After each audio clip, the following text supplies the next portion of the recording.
Hello everybody, this is Woolrig and we're on episode 32 of Infinity Evolved. Something doesn't seem right here. My controller is offline. So are my drives. I feel a disturbance in the force. Empty terminal can only mean one thing.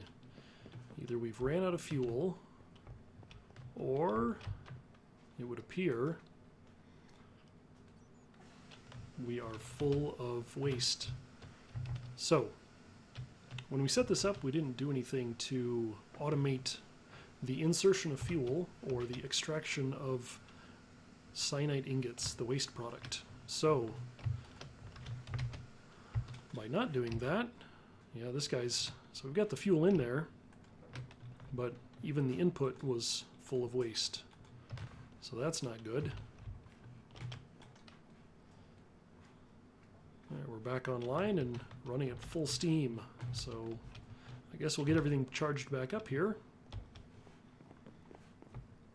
Drives are back online. That looks kind of good. That's a lot of orange there, though. So the orange means that, yeah, we're capped out on the number of types. That doesn't look good either.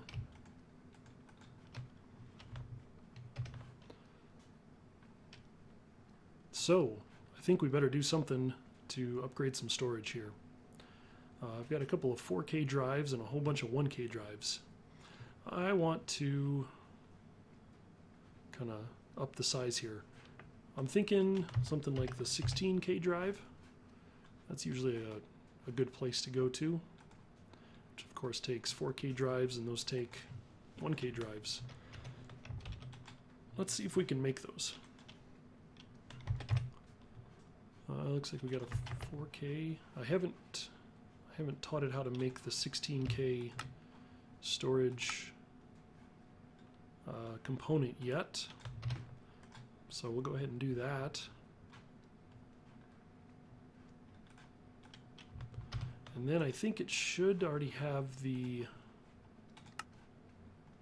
housing. Yep, I've already got the housings in there.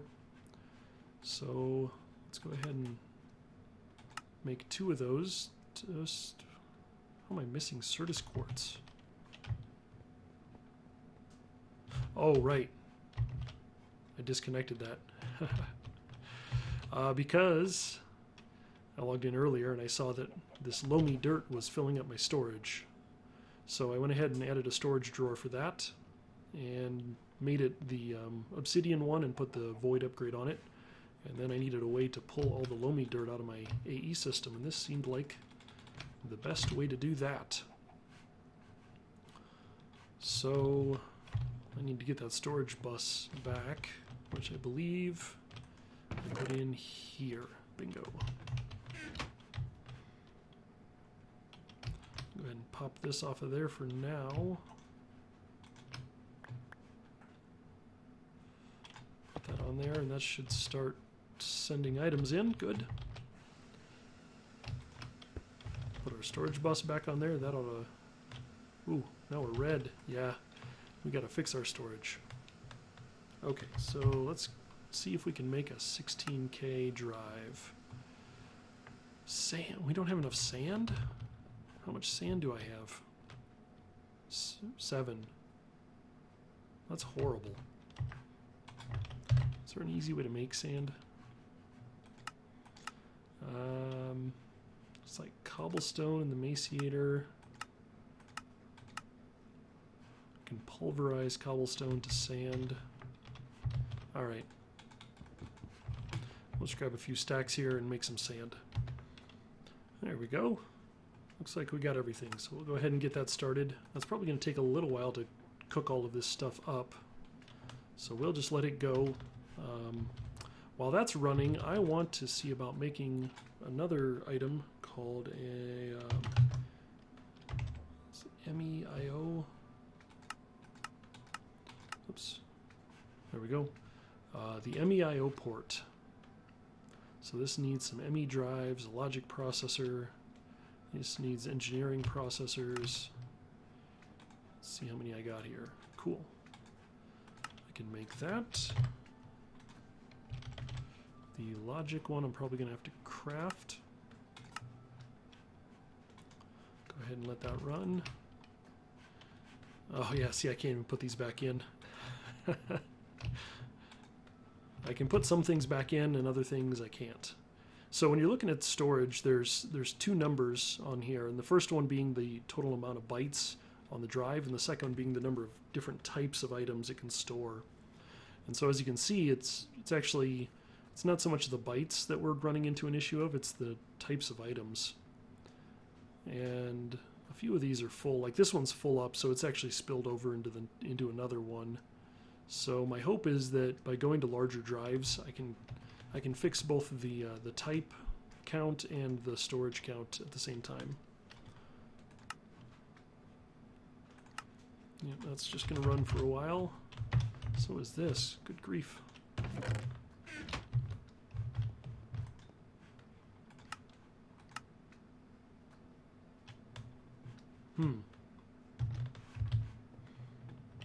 Oh, I threw in a bunch of that cobblestone down here. It must still be grinding up. Yeah.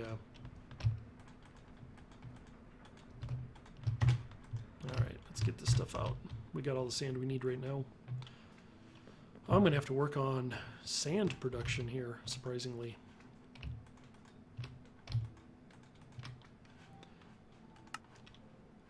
Okay, I'll come back once I've got this stuff crafted.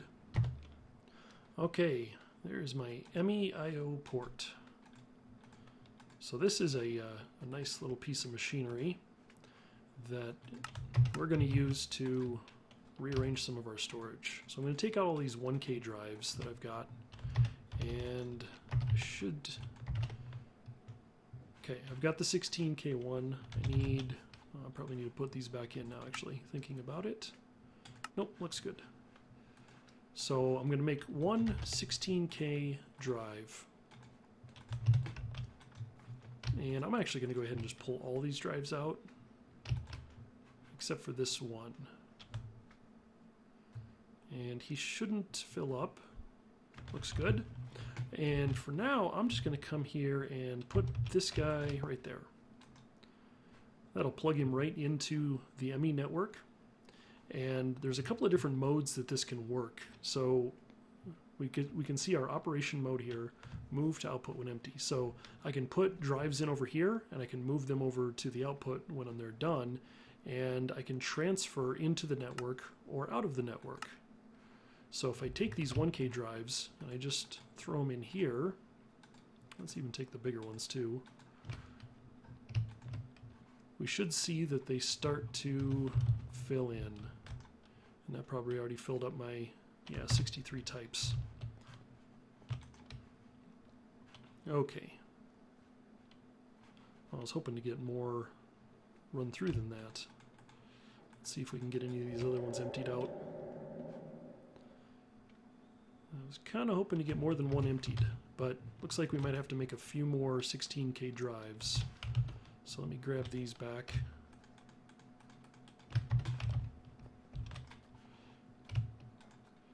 And I'll just put in the ones that have stuff in them. And I'll make a few more of these, I guess. Oops. Not you.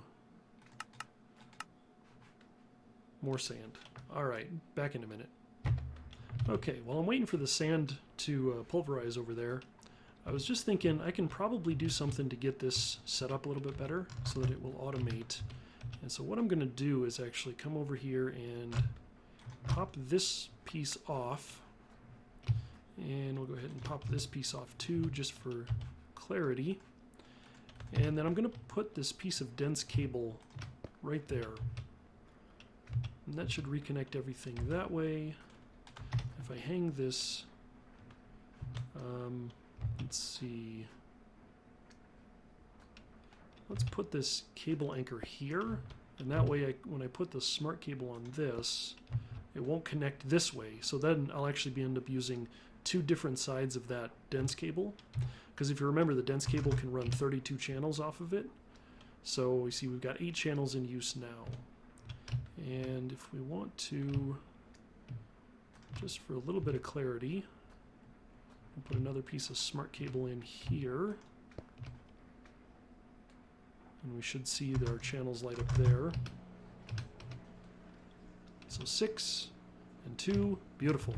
So now I can come over here and come off of this guy. We'll just hang one there, one there. Got something sparkling around up top there. I think I have something that my magnet's trying to pull in. Hold on. There we go. Oh yeah, the facades. Let's go ahead and put those back down. There we go. Always got to clean up. Got to make it look nice. Well, as nice as we can. I never claim to be the best builder on the planet.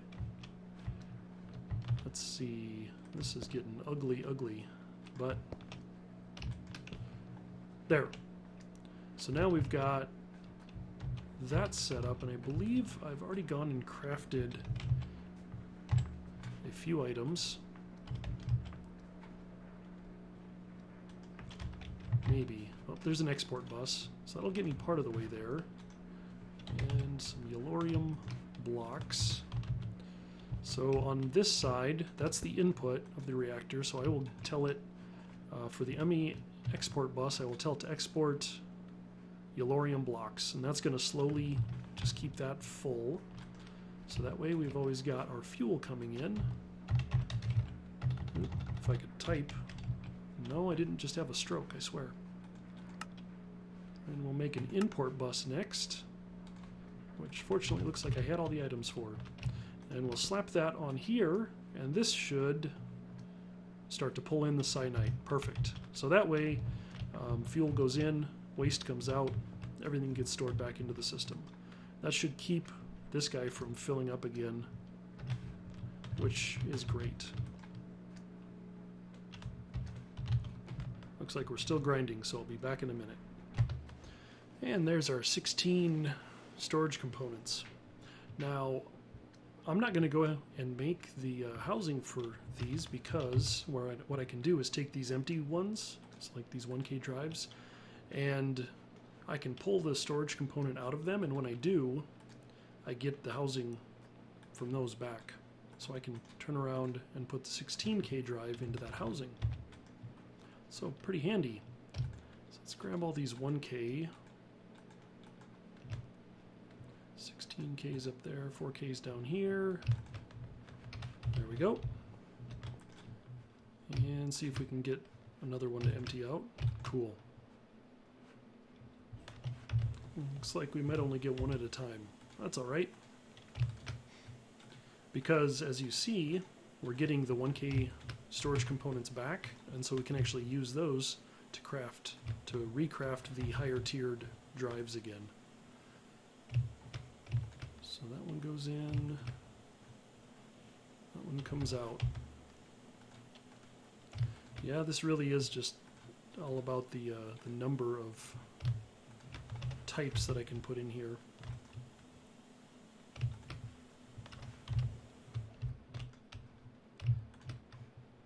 There we go. See if we can get any of those to empty out. Not so much. Oh, they were. Never mind. I just wasn't being patient.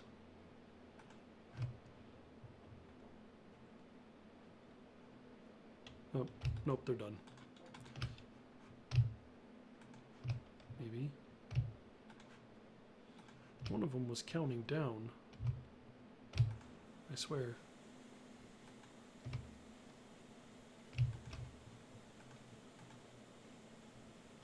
Well, I must have been seeing things. Anyway. We've got another empty one here, and we have a bunch of these, so we can actually come in here and make some 4K components. Let's throw those in and craft one of these. I shouldn't want to craft those. I already have them. Oh. I don't have any room for them. That's because I need to put these back in. There we go. That'll do the trick.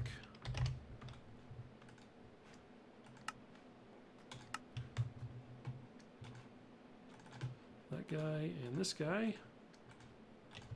Cool.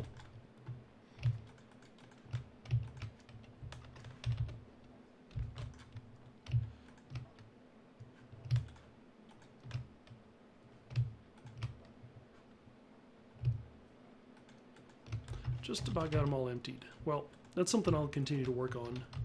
In the meantime, I'll see what I can do about a few other things. So one of the things I noticed as I was trying to craft all this is that my inscriber stack over here is incredibly slow. I mean, this probably took longer than anything else, and that's because it's not the most efficient thing on the planet. And I do want to rebuild this and get something quite a bit larger and much more automated. But for now, I can simply I can do some basic upgrades to this by crafting an acceleration card, or a whole bunch of them, in fact. So the acceleration cards we see, they can go into a bunch of different things.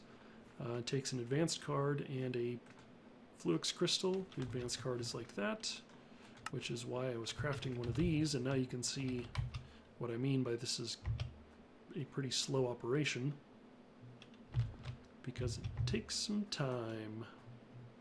I'm going to sing and dance and wait for this to happen. And a lot of it is just how long it takes to actually craft, and then part of it is also how long it takes these pipes to actually transfer the items around. So there's kind of a two-stage thing. You know, I've just got basic servos here pulling the items out. So I could upgrade these servos. That's definitely one thing. That'll get them moving around faster. I can also put in the acceleration cards, which takes something like this. So there's the advanced cards. I'll go ahead and craft one of them.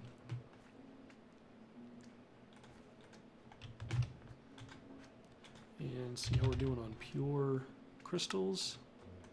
We have one, and that's all we need.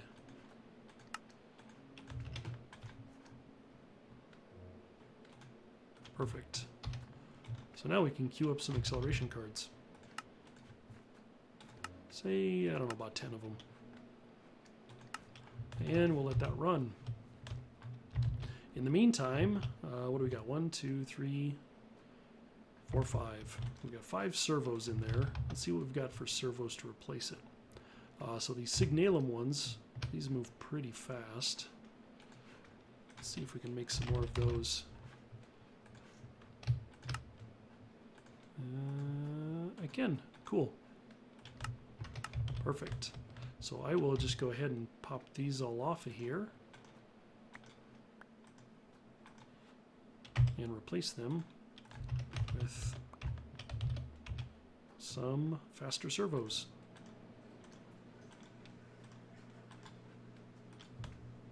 And we'll turn them all on. And this will just help us get the items around the system here a little bit faster. See how we're doing. We're probably crafting, yeah, we're crafting a bunch of crystals, which I did upgrade my acceleration chamber down here slightly. I added one more growth accelerator, so you can't see down in there anymore, but the water's still down there. I've now got it completely surrounded by these, so it grows them just that much quicker. So I've got some more waiting to do. I will be back shortly. All right, we've got enough acceleration cards here to put 2 in each one of these. So we'll put these in, and I can actually put 3 in each one of these. As you can see, there's 3 slots there, but I just wanted to make 2 for now, and that should speed us up quite a bit. So if we just request, I always need some of these, so let's just grab 10 of these guys, see what happens here. I think it's going to be this one. Nope. There's our logic inscriber. So as you can see, it goes quite a bit faster. The trouble I have now is that these guys are set to not oversend. So let's see if we can speed it up a little bit more by allowing it to oversend. And my hope is that the time it takes to transfer the pipe is longer than the time it takes to actually make the item. Okay, so now we are getting a little bit of backstopping, but you know, I'm not completely upset about that. So what that means is that the items have gone through the pipes and bounced back and gone back into the servo, and it stops the servo. So yeah, that seems like it's working quite a bit faster, which is a good thing. Looking good. Just a little bit of backstopping, but I can handle that. All right. So now we've got our storage at least a little bit nicer. I need to do some more work on that, but I can do that off camera. The next piece, I need to figure out what I want to do, so let me come right back. Okay, so I have an idea. Something I should have done a while ago, but I didn't. And I don't really know why. I just hadn't been thinking about it. So one of the things I can do to help kind of speed up my crafting process, the slowest part is anytime I've got to grow crystals or I've got to make printed circuit boards, it takes a while to do that. And so one of the things I can do is, of course, I can build a bigger, better, faster mechanism for that, and I can't really do much to make those grow any faster because it's pretty much capped out. But what I can do is that I can buffer a bunch. So what I will do is I'm going to actually remove this piece for now.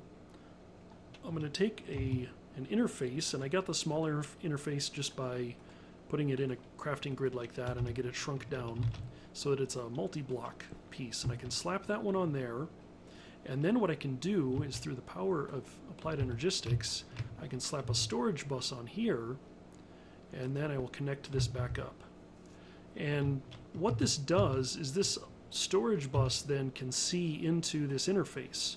So it can see the storage in this interface. And right now there's not anything in this interface. But if I come over here and I tell it that I want, let's take a look at, say, our pure crystals. So I'll grab one of each of these and see how I've got one of each left in the system there. I can come over to my interface here and I can tell it that I want one in there. And the same thing with this. And so now what it did is it actually placed those. If we go over here and look, we're still going to see them in there. But when I take this out now, what you should see is that it came out of this interface. So there's none left in there. And if I put one back in over here somewhere, it'll pop back in here. And if I take it out, it comes back in. And I can do the same thing. I can increment this. If I right-click on this and tell it I want to keep 2 in here, then the AE system will try to keep as many as I request. So what I can do here is that I can actually tell this to keep a whole stack of these. So let's just zip this up to 64 real quick. And again, I'm just right-clicking with the item on here. If I had a stack of them, I could just click the stack in there, but I don't. And when I put those in, it pops 2 in, but it doesn't have any more. And I can get it to get more by slapping a crafting card in this interface. And so what that will do is it'll tell this interface that if it needs to craft something to supply, then go ahead and craft it. And what you should see is that, in fact, that's what it's doing now.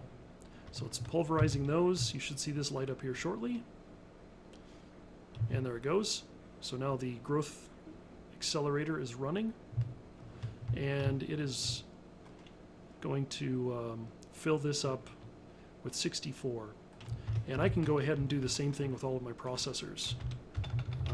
So let's look at our other crystals. Go ahead and grab this one, and our processors. Grab one of each of these, which is going to be, we're going to have to craft a few of those. So I'm going to let the kind of the template ones, I guess, craft up. I'll do the same with this guy, is just tell it to store a whole bunch of them. So I'm going to fill this interface in and come back shortly, and we'll see that it should be completely full of all of the items I requested. And there we go. So I've got the interface all programmed with the various components that I wanted to keep built for me, and it's dutifully doing its job. A few things to keep in mind here. I did go ahead and click this little button, which is to show or hide in the interface terminal. This way, when I'm looking through my interface terminal, this won't show up as a available interface. That's just to kind of help keep everything clean. And then on the storage bus, I've switched this to extract only.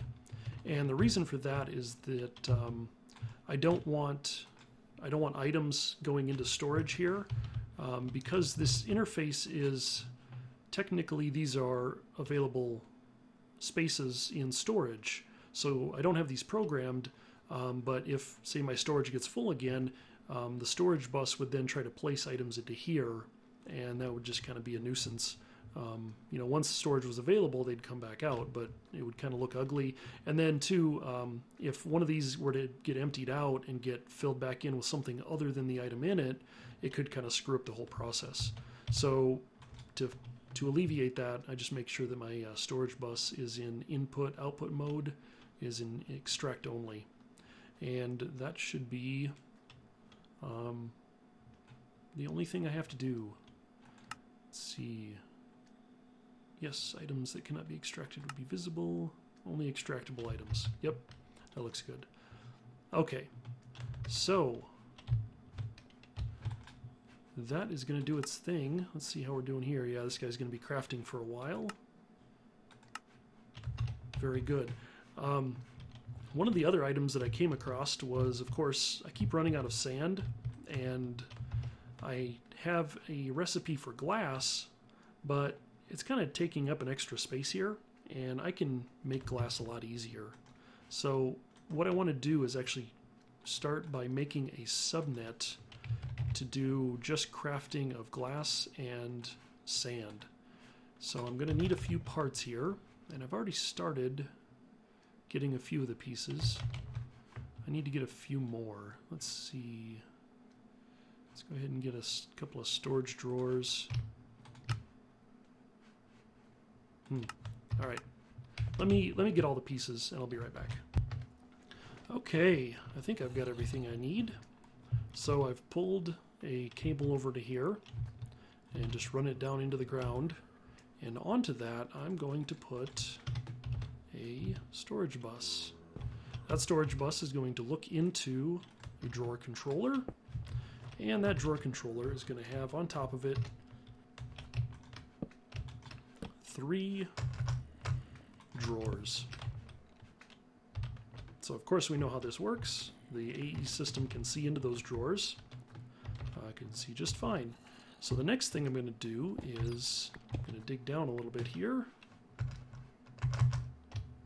and we're going to get a hold of another piece of cable, and on there we're going to put an interface.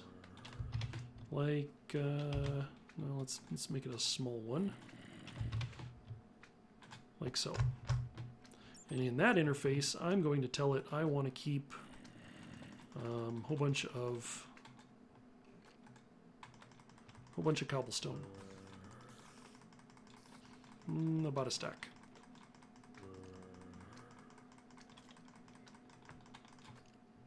And actually, I'm going to tell it I want to keep a whole lot of stacks of cobblestone.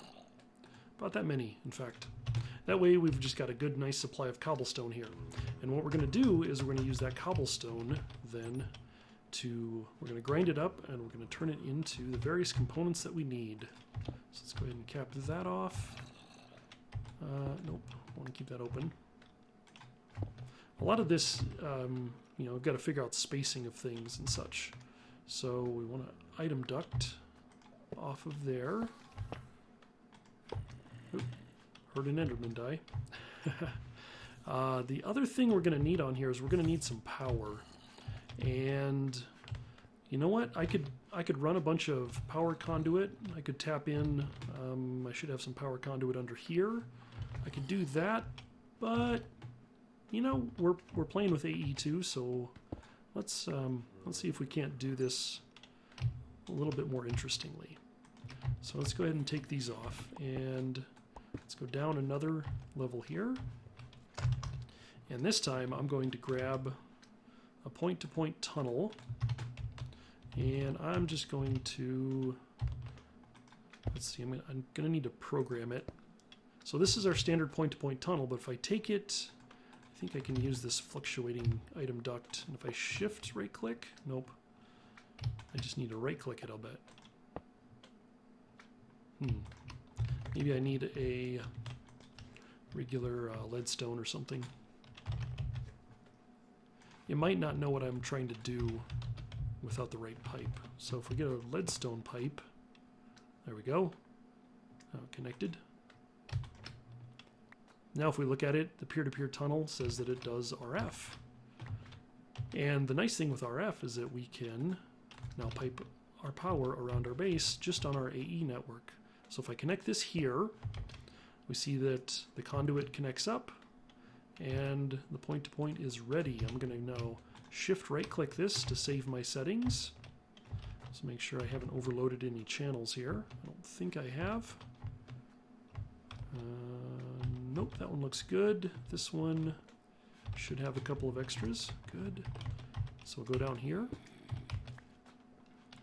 and get our cabling again. And this time we're going to stick our point-to-point on it, like so. And then we're going to right-click this, and that one becomes an RF tunnel. And so now what I can do is use this handy-dandy fluctuating pipe, and I can dual purpose both power and items in a single conduit, which again, we've seen this before. This is nothing new. I'm just using it in a new way. So this is going to send power up, and I'm going to have this go over to here and here. And something like that, and something like this. And why not? Let's go one more out. Perfect. I think I've got just enough. Fantastic. All right, and with this now, I'm going to go ahead and stick, let's see what I got here. I got redstone furnaces. I'm going to put these guys around this pipe. And what we should notice is that now they all get power. Fantastic. I'm going to do the same thing with a set of pulverizers. And this is not a design, I didn't come up with this. This is something I saw somebody else do, and it's a design that I like because it's really pretty compact and it's pretty powerful the way it functions. So what I'm going to do now is, let's see, I might have to rewire this a little bit, because the next thing I need to do is to set up the input, and for that I can just use the regular old item ducts. So the input, we're going to go something like this, there and there. We're going to go here, but we're going to knock that one so that guy doesn't connect. I'm going to come across the face like so. And we've got to kind of pay attention to what it is we're trying to do here. Oh, I don't need that one there. So catch that one, and that should get us inputs into all 4 of those furnaces. Then we're going to program the output on the top, and this one we are going to take the input from the side over here, which should connect up. This one we're going to output to the side, and we're going to input on the bottom. Wait a second. Got too many pipes here. I don't like the way that looks. Let's go around the bottom. And then make sure we knock that and knock that and knock that. And pop that one off. That looks better. Okay, this one we're going to output to that side and input on the top.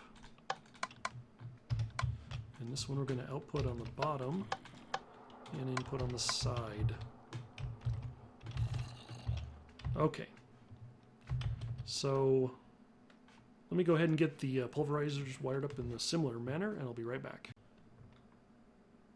Okay, we're getting a little short on time for this episode, so I figured I'd just go ahead and get everything wired up and then kind of walk you through what I've built. So pulverizers are set up to run, furnaces are set up to run. I rewired the networking a little bit. So this is our primary system. We come down here, and in the storage bus talks to the drawer controller.